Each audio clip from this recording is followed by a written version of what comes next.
Welcome to the Sonic Collective, a music podcast that explores a different album or musical concept each month, diving deep into its history, context, and impact on the music industry. Join our host, Alain, Scott, and Darren Scott, that's way too many Scotts, as they share their thoughts, insights, and personal connections to the music, inviting you, the listener, to discover new perspectives and appreciation for some of the greatest albums and music of all time. Hello, everyone, and welcome to the September 2024 edition of the Sonic Collective. I'm Scott G, and as always, I'm joined by my friends and fellow music lovers, Darren, Alain, and Scott C. We're closing out our 4-part series on bands that influenced other bands, and I tried to throw things a bit on its ear by picking an older band, Def Leppard, being influenced by 15 or so years their junior Stone Temple Pilots. The albums chosen were STP's 1994 Purple, which would have been out and charting hard right when they were getting down to start producing Def Leppard's 1996 release, Slang. This one was really breaking my brain this month with all the different things I was considering, and I'm still not fully landed, so I'm really curious how it went for the rest of the gang, and as usual, I'm going to take Picker's privilege and go last. So throwing over to Alain to start us off with his thoughts on the albums, and the question at hand. Alain? All right. Thanks, Scott. Yeah, I have always loved the radio singles from both of these bands, but I would be lying if I said I'd ever done a deep dive into any of their albums.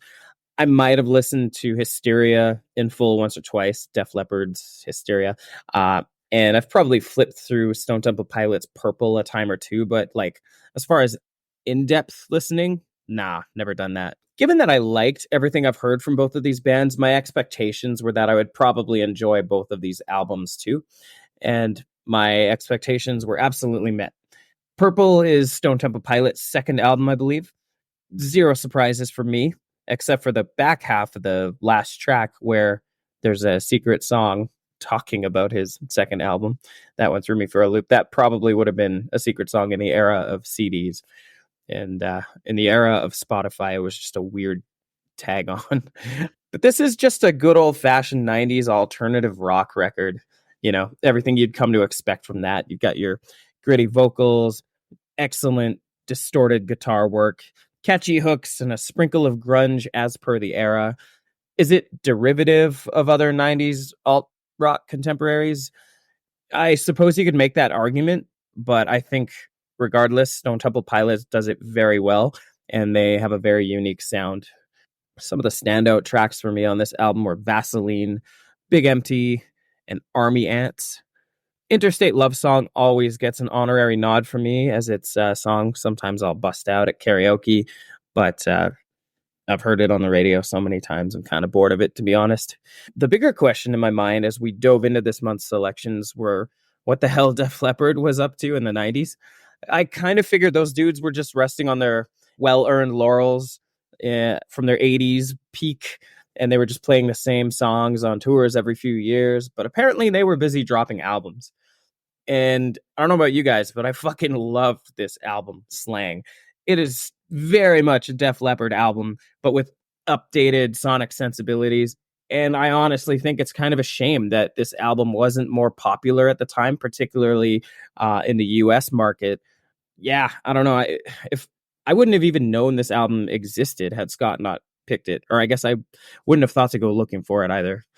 But it is well produced, well written. They sound fantastic.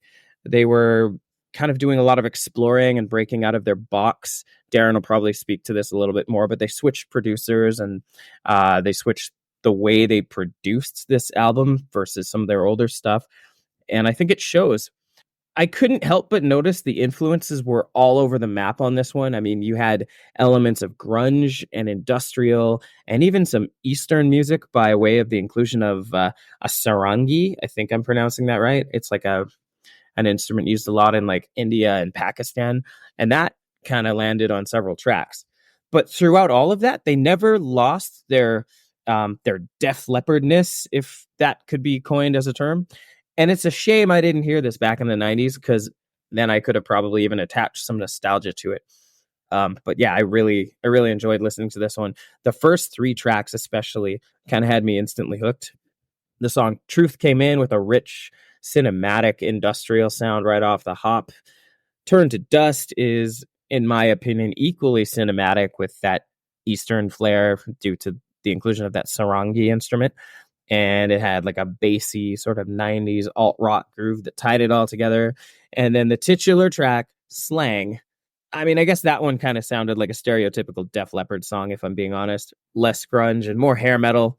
Not that there's anything wrong with that, because I like Def Leppard in the 80s. So, and I can't help but think maybe that's why they made that song their single, just to kind of, please the fans who expected that sound from Def Leppard, rope the old fans in and then get them hooked with Work It Out, which I think is another standout track on that album.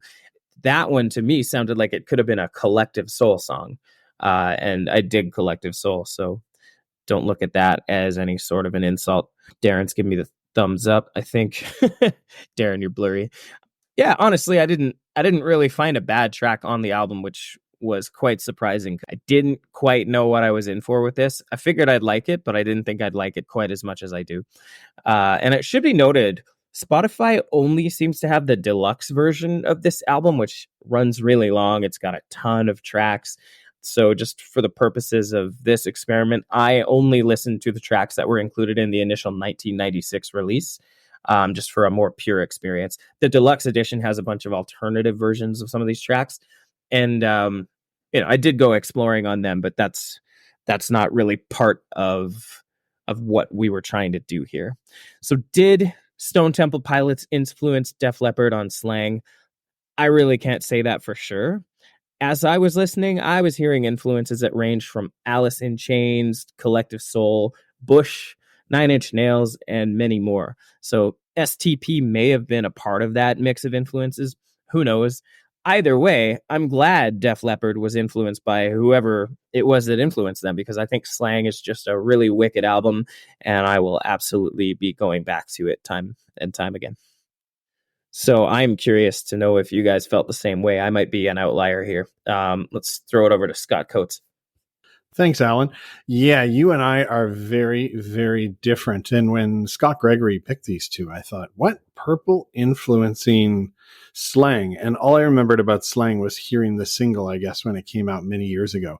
And first, I was shocked how many albums Def Leppard has had since Hysteria, right? Like, I bought Pyromania, loved it. I think everyone loved Hysteria pretty much when it came out. I think it had 8 singles or something like that charted in the top 10. It might have the most, and it was such a massive album. And then I remember they had Adrenalize after that, which had some really bad single with a CGI created kid walking around, and it sort of felt like, these guys are maybe out of gas. I heard Slang, and that was about it. But they've had something like 8 albums since Hysteria, so many that I'd never heard. So I'd never heard Slang in full, but I had heard Purple, but it had been a long, long time. And I never would have thought about, again, Purple influencing Slang at all. But as I listened to them, there's 2 years apart. STPs came out in 94. I think Slang came out in 1996. And boy, Truth, after having listened to STP and being primed, so I think there's an element of bias probably in this, is that, again, I never would have thought of this. But as I heard Truth start, I'm like, oh, there is a bit of a STP sound out of the gate. They're a little more raw, whereas, Hysteria had been super polished to an electronic point. Like, it's not an electronic album, but you could just hear it so smooth and slick. It sounded like they were trying to get a more raw sound that I could hear that was STP-ish, more guitars here. And I read that this is the first album in a while they'd actually played together and recorded using real drums. When they'd been recording with Mutt Lange, I guess they'd been separated in each of their elements and using electronic drums. But I got to say, this album to me is one of the biggest misfires from a band. And I'm not sure what the rest of their albums are like post this, but God, I fast forwarded songs every time I listened to this. I really thought it was awful. It sounded to me like a band that is just trying way too hard. They sort of peaked with Hysteria. And I mean, who could ever kind of survive after Hysteria, right? You put out this end of the 80s album that just smashed everyone else, smashed all records. and they're trying to stay relevant. So that's no easy feat. And I think when I listen to this again in Purple, yeah, there's subtle drum intros with soft kind of drums. There's building guitar, which are all on Purple. I got to say, I thought I liked the song Slang, and I listened to it, and I think it's an absolutely painful single. It's one of the worst singles I've almost ever heard. It sounds to me like a band that's trying every single element to try and make a catchy single and inserting little electronic sounds and overdubs. And it's just truly fucking awful. Work It Out is a decent song. Like, Work It Out, I'm like, okay, that's fun enough. And I think their slow song, All I Want Is Everything, like, that's classic Def Leppard. They're all right. Otherwise, man, this to me, again, it's trying to get a grip on the end of the grunge era. Where's rock going next?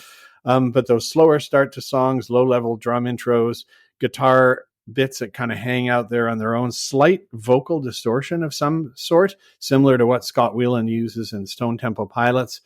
I'd love to know if Def Leppard were listening to Purple, but again, maybe some bias there. But now that Scott G has brought this up, I think, yeah, man, there's some real similarities here. STP, fun album to listen to, right? Vaseline sums up the sound that Def Leppard was going for in my mind. Loungefly on that album's a bit of a low point. I like Silver Gun Superman. Everyone likes Interstate Love Song.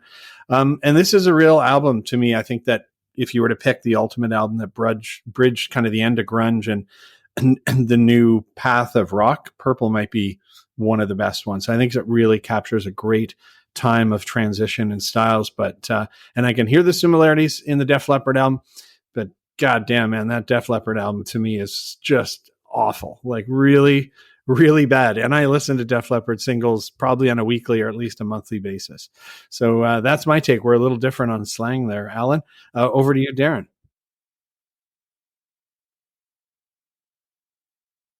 Yeah, I like that. I think I'm going to be in the middle of you two somewhere here. But interesting picks. And first of all, actually, I want to say kudos to Scott Gregory here, because I thought, again, this is our fourth episode in this series of picking this album influenced that album. And the other three of us really went an older album influencing a newer artist, but Scott reversed that. And I thought that was actually very clever. So kudos for that. I think that is very cool. Like, I think you mentioned there's a 15-year difference in that. So it was like, Def Leppard had been around 20 years. So when they released Slang in 96, they formed in 76. So they've been around 20 years, High and Dry, Pyromania, like, oh man, like Hysteria, Animal, like such a great, 80s band. And I mean, I am about to turn 55. I was there, man. That was like right in my high school jam. Trust me, I love Def Leppard. Willie Boyles, my friend from PEI, I'll never forget listening to Pyromania over and over and over with that guy and my friends in PEI. So I have a real fond memory of Def Leppard. That being said, I had never even... Well, I shouldn't say I haven't heard of this album, because I did recognize All I Want Is Everything, that song. I did recognize that, but that was the only one I really recognized off that album. And so it was really my first time listening to it. Now, I will say nobody got out of the hair metal scene alive. Name a hair metal band that is still good and kind of came out of the 80s as a hair metal band and kept going. You can't. Judas Priest was on the fringe. They were really one of the creators of metal, and they were right in the thick of that, but they were kind of doing their own thing in Iron Maiden. But they're almost like prog and different style of metal, maybe European vibe there. But I mean, I think these other bands, just didn't quite make it out as much. Like, I loved Rat. I loved Motley Crue and all those guys. But when you realized it was very kind of silly, fun music, which was great when you're a teenager in junior high and high school growing up to this. So Shout at the Devil, man. I love all that stuff. And I have tons. I'm actually sitting, you can't see, this is a podcast, but I'm sitting in front of my record collection, and I could pull out a lot of hair metal albums. Okay. So that's tough for me because I get that sound coming out of Slang, which, I think I was at a point in my life, and Scott Coates will remember this, but back in the 90s, we both actually worked at this live music bar here in Calgary called Backstreet. I worked there a long time. Scott worked there for a bit too, but it had live music bars. But we're talking, I worked there from 91 and it closed in May of 2000. And right in there, and I remember all these albums coming through, including Stone Temple Pilots. Slang did not get played there. Maybe All I Want Is Everything, but Stone Temple Pilots sure did. And I was, the same thing. I was growing up with this, and I totally all on board for Nirvana and the grunge era. Like, loved all that stuff. Big Shiny Tunes 2 was like the CD of our generation, and then it has to be 2 or 3. He says Scott Gregory's saying 3. No, I was 2 all the way. They were all good. If you don't know what those are for American or international listeners, it was a compilation put on by Much Music, CDs that were released every year of kind of some of the most popular songs, but they were all usually hard rock, and there was a dance version too. Anyway, I regress. But the Stone Temple Pilots, that album, Purple, I do remember really liking it. And, Scott Weiland has this tragic, awesome story. And yes, maybe they weren't quite at the forefront like the Pearl Jams and the Nirvanas, but they were there, man, and the Soundgardens, but they were right there. And I actually really appreciate you picked this because I forgot how much I actually really liked that album. Yes, Vaseline, Interstate Love Song. I thought Pretty Penny was even fun. They kind of throw some weird stuff in there. They were doing some experimental stuff, and Whelan was really kind of playing this tragic frontman, and really living his life, but with grunge and that era of where rock was going and metal and everything in between, it did become kind of a little bit more serious and a little bit more like, it was kind of a depressing era, and that's why, and people were struggling, and it was coming out in the music, whereas the hair metal was just all fun. Like, again, I'll go like Scott Coates, like I do agree Slang is a pretty weird, shitty little song. It's just like the lyrics make no sense. Like it's like, all I want to do is slang, and I'm like, isn't slang just a different, a word you use for something? Like, they don't use the word right. It just makes no sense. There's no guitar solo in it. How does Def Leppard have a song with no guitar solo? It's 2 minutes 37 seconds. It's catchy in moments, and like I get it, but it just seemed like you're just trying to, fit in right now. I will say too, I do like Alain, as soon as you said Collective Soul, I was going to hold up my sheet, but like one of the first things I said, I'm like, I actually find them more influenced by Collective Soul than Stone Temple Pilots, but same time, where it was a little more pop sensibility than grunge, pop rock sensibility than grunge. And I love Collective Soul. They're a great band. See them live, super fun.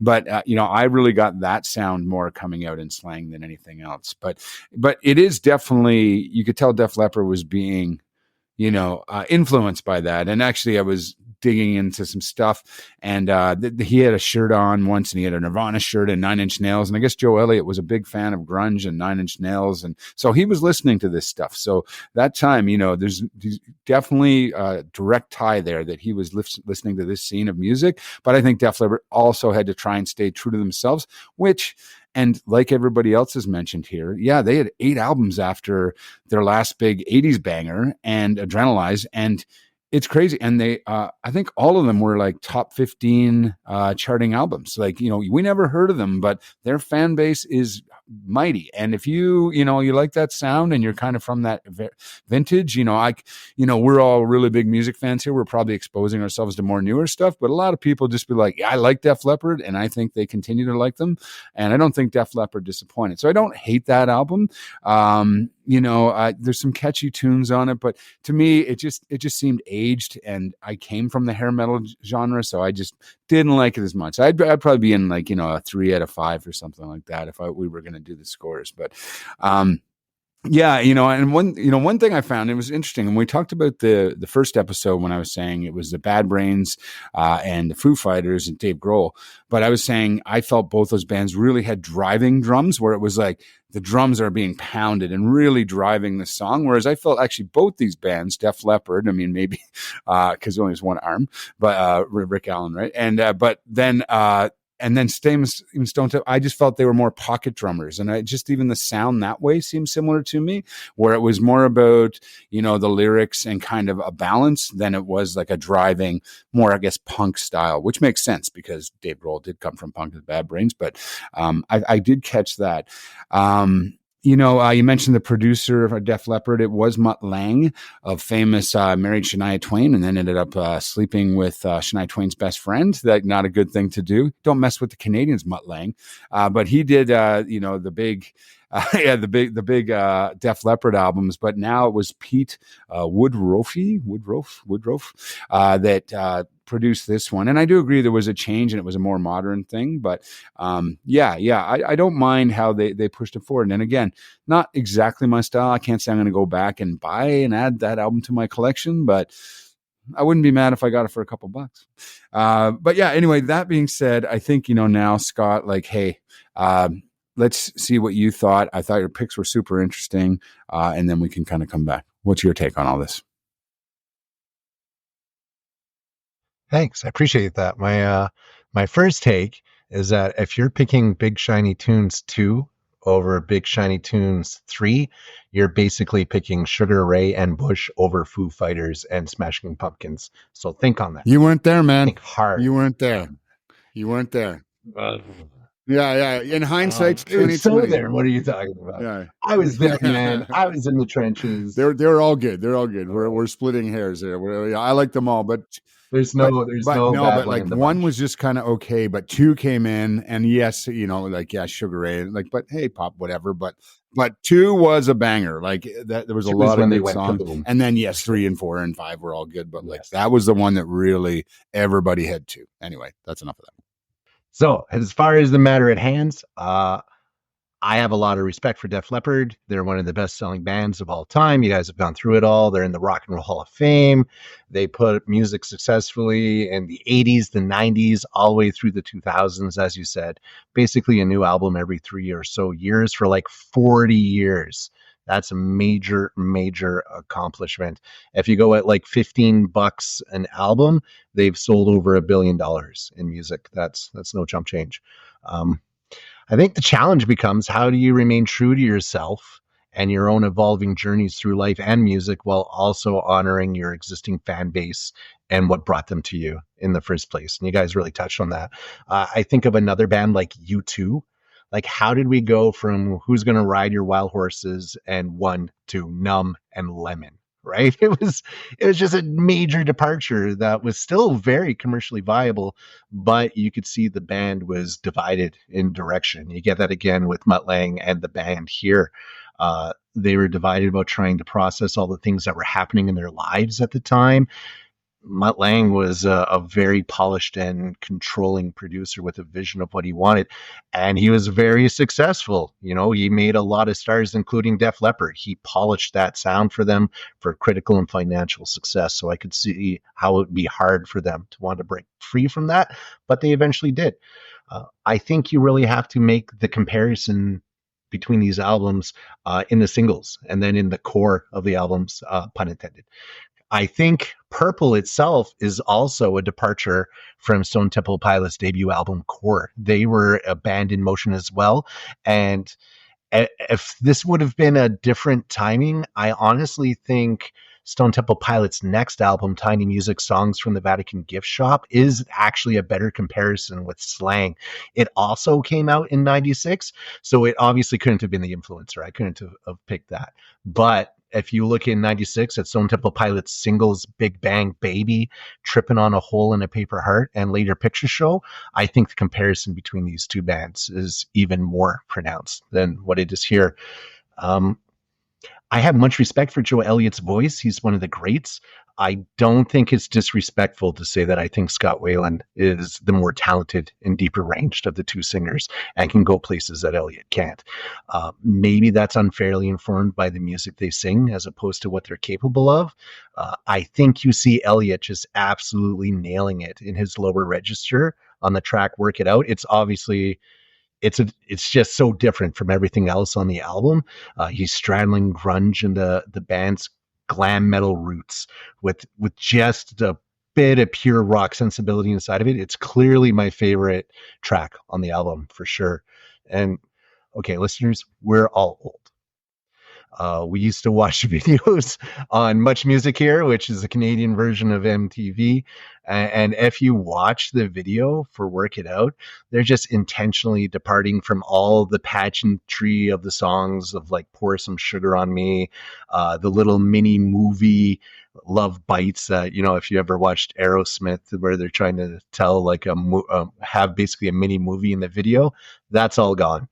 And it's, I think they're fighting for authenticity. They've just got this like 70s rock stage where it's just some lights on the background. There's no fans or anything like that, which is funny because Stone Temple Pilots goes in absolutely the complete opposite direction, right? They have, if you look at Vaseline's video, there's clowns, there's circles of dudes in lederhosen singing and dancing to the song, but they can get away with it because they don't have that authenticity issue that Def Leppard is fighting with in this rock and grunge side of things.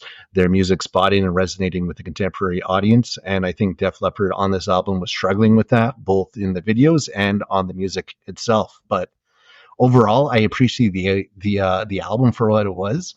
I think looking at it in retrospect, a lot of critics and fans are softening a bit on it as well. But I think that's because we all got older. And I think, Alain, to your point, I don't think you would have liked this album in 96. I think you would have been, what the fuck? What are these guys doing? Give me some more Pour Some Sugar on Me. Like, stay out. That may be true. That's very fair. The wheelhouse, right? Stick to what you know, right? But we can't expect bands to stay the same, right? At some point, you're going to get Zooropa from U2. You're going to get Spaghetti Incident from Guns N' Roses. You're going to get 9 Lives from Aerosmith. And you're going to get Slang from Def Leppard. Your heroes don't fall or live long enough to become the villain. They just change. They grow. They try new things. And you can still love the old things. You don't have to hate the new things to do so, right? And you can do your own exploration and find new bands and influences on your own musical enjoyment, just like they are. And come back again a decade later, like Alain did, try it on again, and maybe it'll resonate better with you at that point. The song Pearl of Euphoria was another standout track for me right at the end. I really liked the crashing guitars with soaring vocals. I thought it was very epic. I think a Big Empty and the droning broodiness of it broken up with the slower interludes. It's tough because their individual sounds are just so imprinted on every performance, right? So even though I say they influence each other, whenever I hear Stone Temple Pilots, I'm a huge fan. That's all I can think of. And whenever I hear Def Leppard, I position them back in the 80s, and that's how I think of them as well. But I still think I hear that unmistakable thread between what Stone Temple Pilots was doing and evolving into and what Def Leppard put out at that point. So again, I see that convergence in 96 between a lot of their sounds. And while, Darren put out a score, I think also it's only a 3 from me. It's mostly billed on a hat tip to artists just trying new things and finding themselves through their music. And I think we all love Def Leppard, and I think they're unfairly judged against the quality of their earlier super polished Def Leppard albums instead of what this is on its own albums. But the 27 Club isn't what it used to be, right? Like, these lead singers are living until they're 60 or 70, and they're going to keep putting out music for decades. So they're still worth a listen, especially if you want to explore the evolution of bands over time. Check out all those ones that I said, including this one, Def Leppard. That's about it for me, really. I enjoyed both albums, and I hope you guys did too. I got to throw one more in there about Def Leppard. Is they are arguably the most successful 80s band in the world today, right? Like, they, for the last 5 100 years, million albums they've sold. Sorry? 100 million albums. Yeah, but even touring is what I'm thinking. Like, they toured with Motley Crue and Joan Jett a couple of years ago, but now they're touring with Journey and stuff, and they can still pack stadiums, and Joe Elliott can still sing, right? Which you can't say about Vince Neil or any of these, like Steven Tyler's just retired from singing. Like, they can still pack stadiums globally, which is impressive. Yeah, it's a bucket list item of mine to go see a Def Leppard show. Like we said, though, it's the classic. You don't have to hate the new stuff to love the old stuff. Like that's true for anything. And we interviewed Alan Cross, Scott and I, a few years ago during COVID. And, his whole catchphrase is, respect all music, like what you love. Like, you know what I mean? Like, so you don't have to love everything. It's very personal. Music's very personal. And some things just vibe with you, but you don't have to hate other things to do it. But even within an artist's own portfolio, because it's true, even look at, the Foo Fighters, and a big fan of them, but they have some still good songs coming out, and they're changing, but it just, morphs over time. And, again, we're here in Canada, so obviously the Tragically Hip is one of the biggest bands I've ever had of all time. If you have Amazon Prime, and hope they show it across the world, if you get the chance, watch the documentary on the Tragically Hip. I basically cried the whole time. It was really amazing. It's like a 4-part thing. It took about 8 hours. Really, really good. But it also showed a band that, went through a big change and success. They had 6 banger albums to start, and then they kind of had some in the middle that, most people don't even know about. But the documentary actually gets into all that. And it's, similar to what you said. It's they're just kind of going through some change and transition. But yeah. Good stuff, Scott. Appreciate it. No, never. Yeah. And on that, I guess, so now, really we've just finished this series, and I think we've teased it in the last episode, but we are now coming into our 10th year. November 1st will be 10 years since we've started this. It started as a blog and then turned pretty quickly into a podcast. And we have a ton of episodes, and yeah, I still can't believe we've been doing this 10 years. And, to our listeners, not that it matters for you, but Scott Coates lives over in Thailand, and finally, just recently, a few weeks ago, the 4 members of this podcast, we actually all finally got to see each other face to face. Scott was over in Canada and visited us here in Calgary, and we went and met and had some beers, and it was pretty cool. So the next episode, I don't even think we'll really have to do an intro episode. I think just we'll record it and release it on November 1st. Which will be our next episode after this one.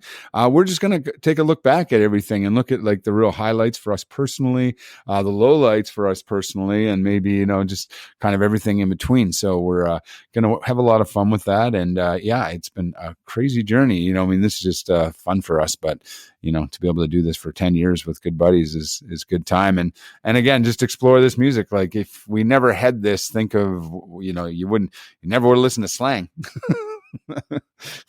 Probably not, right? Or yeah. But anyway, yeah, I'm excited for that. But I guess on that, stay tuned. But Scott Gregory, this was your pick, so why don't you take us out for this episode? Yeah, thank you, everyone. Again, really enjoyed all 4 rounds of this. Enjoyed all 10 years plus of this. Looking forward to more. Thank you, everyone, for joining us on this sometimes crazy ride. This is the Sonic Collective, tuning out for the month of September 2024. Please join us for our anniversary celebration next month. And until then, keep on rocking in the free world. Hey, thanks for joining us on the Sonic Collective, where we've explored the music, the history, and the impact of some of the greatest albums of all time. We hope you've enjoyed our discussions and gained new insights and appreciation for the music you and we love. Join us next month for another exciting album, and until then, keep listening to great music.